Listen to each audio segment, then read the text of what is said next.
Hi guys, this is Dan Allen with Robust Mortgage. Dan the Mortgage Man coming at you. Today I am going to explain how to shop around different mortgage offers, how to make it simple and easy to do for anyone at home. This is going to be geared specifically towards refinances, and I'll tell you why real quick. So when you're purchasing a home, there's a lot more factors involved going into things than just shopping for the best rate. So there's going to be different programs, down payments, depending on the property condition, how fast you need to close.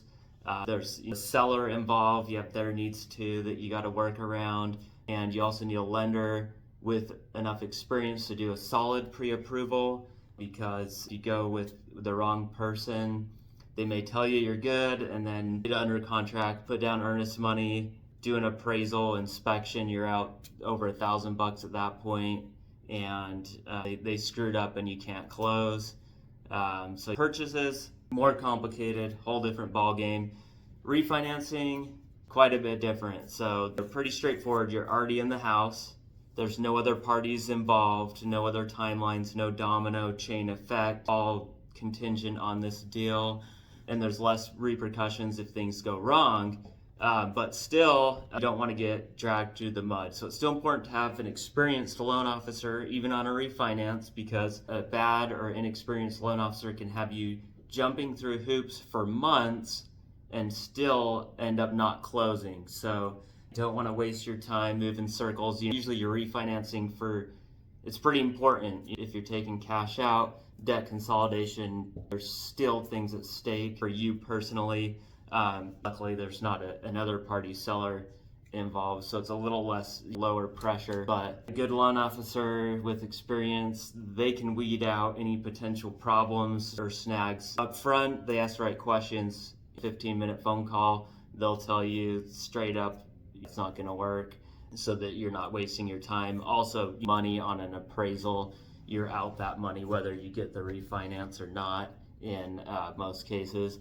So now that I've got those disclaimers out of the way, my little forefront there, now we can jump in to the part that you want to hear, and that is, how can I shop around and get the best deal? So maybe you've tried shopping around for a refinance before, and so you'll already know this, but if you talk to 3 different loan officers and ask them, how do I shop around rates, or how do I get a quote, what's the process, you're going to get 3 different answers. And that's just the reality of it, because a lot of times they're going to start, they have sales training, so they're going to have all these different tactics and backpedaling. They're going to dodge your questions.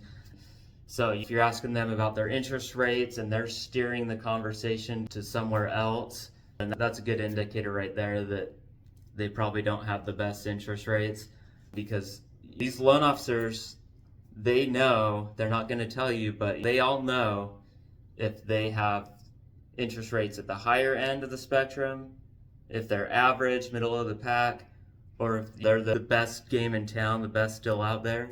They know it. So just by having that conversation with them, asking them some questions right up front, you don't even need to hear their interest rates.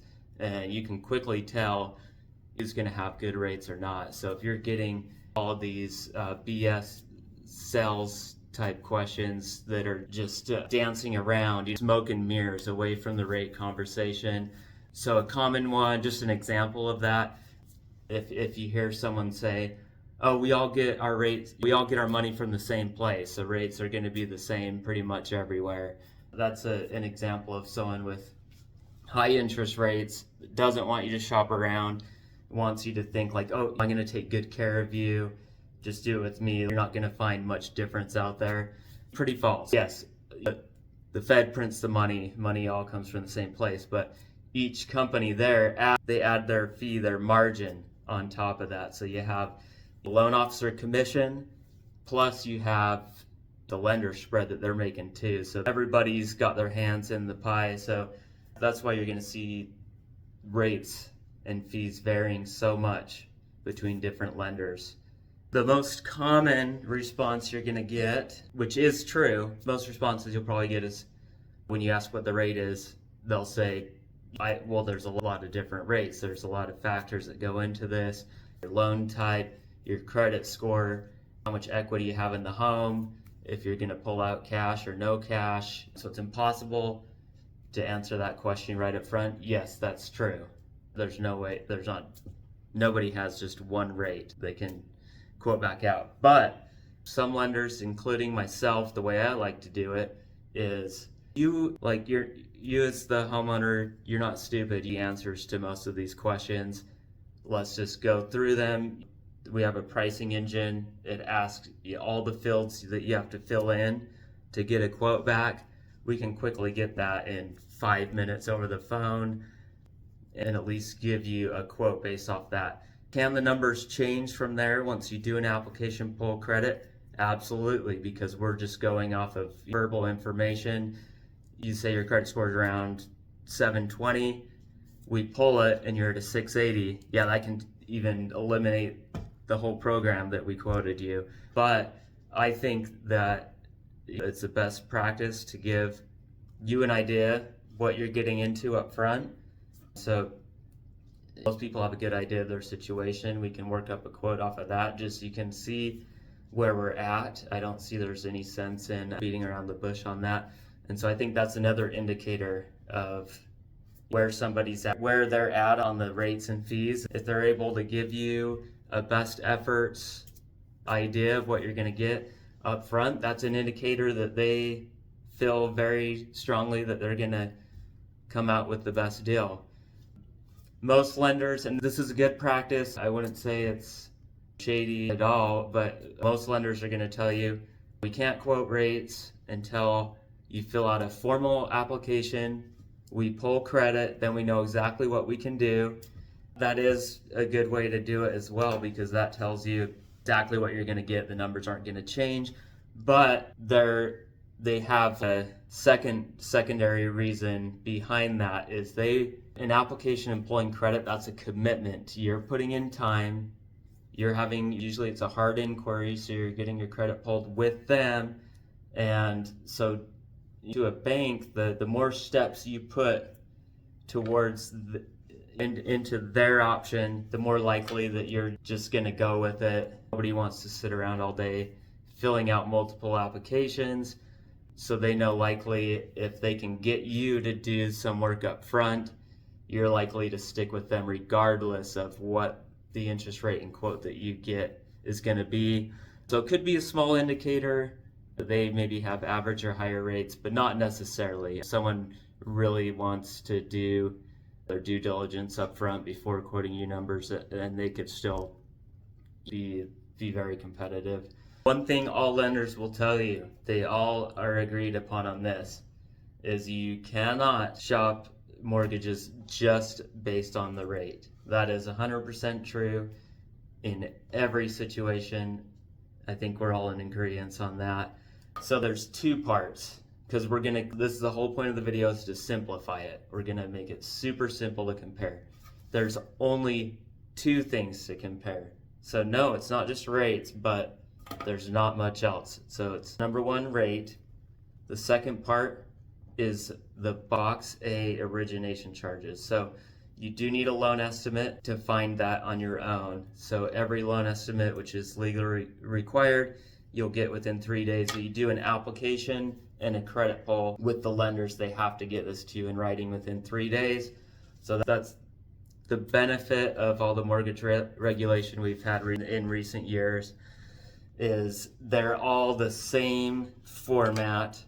We all use the exact same loan estimate format, so when you put two of them side by side, it's all gonna match up exactly. So there's a lot of fees, a lot of sections on there. It goes like A, B, C, D, E, F. So there's like 7 sections, but lucky for us, the first one, box A, is the lender's origination fees. So that's anything that the actual lender is charging you to do the loan. So it's going to be origination, underwriting fees, admin fees, processing fees, and then the most important one on a refinance, the discount fee.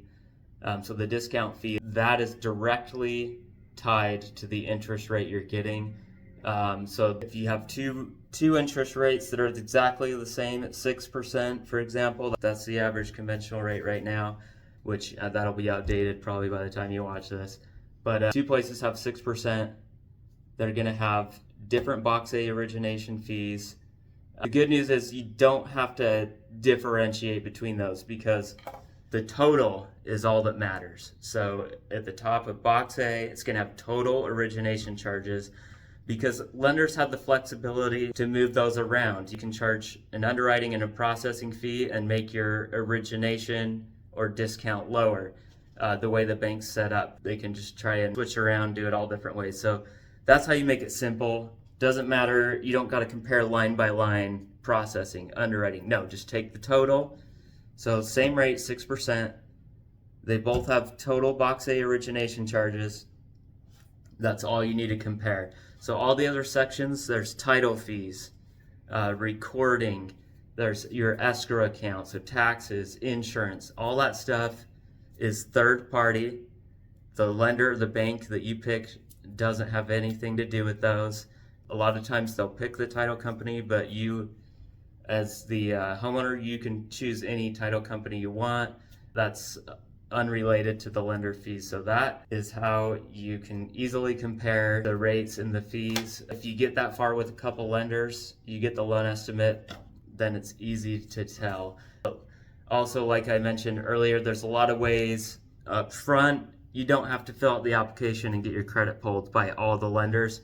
Just talk to them on the phone, and you can quickly tell by talking to them. First of all, if you guys get along, you ask questions, they get irritated, you can quickly decide, this guy's full of crap, I don't want to work with this guy, he's shady, he's hiding something, I don't trust him. You can weed out a lot of people up front before you even do the application. But there's, especially right now in the industry where it's been so tough the last few years, a lot of the bad ones are gone. So you'll probably talk to several that are really good, really experienced, hardworking, honest, want the best for you truly.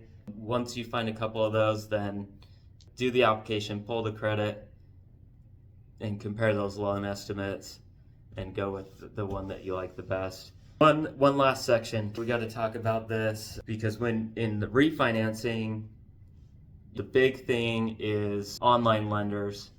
So you're going to get the ads everywhere you're searching. They're pulling up the little ads and they're going to quote way better interest rates than what is shown on the market. You're also going to get flyers in the mail. Flyers in the mail showing something that sounds way too good to be true. The payment looks way extremely low. So those are the ones, that's where it comes into play, where you need the rate and the cost, because they're going to show the best rate they can possibly legally do. And so to obtain that, anyone can technically do that, but it's going to have highest closing costs, tens and $20,000-$30,000 in nation charges, depending on your loan size, obviously. But they're just stacking those fees as high as legally allowed to buy down the interest rate so it looks good on the ad. You'll click on the banner, and then there's a lot of those third-party sites where they say we'll shop for you, all the different lenders. Put in your info here and we'll find you the best one, or when the banks compete, you win type of thing. Make them fight for your business. Don't do that. That is a trap. Basically, telemarketing nightmare. They're going to sell your information to dozens and dozens of different call centers. They're mortgage companies, but they're call centers. They will call you 5 times a day. They will never stop. You're not going to be able to use your phone. You won't be able to work. You won't be able to play. You won't be able to sleep. So absolutely do not fall for any of that crap. Do not type your information in on any website. Get on the phone. Pick somebody local that in your area that has a face and a not 1-800 phone number, and make a couple calls, talk to a few people, ask your realtor, other people that you trust, realtor, CPA, attorneys, people that are in the financial industry. They'll know people that you can talk to.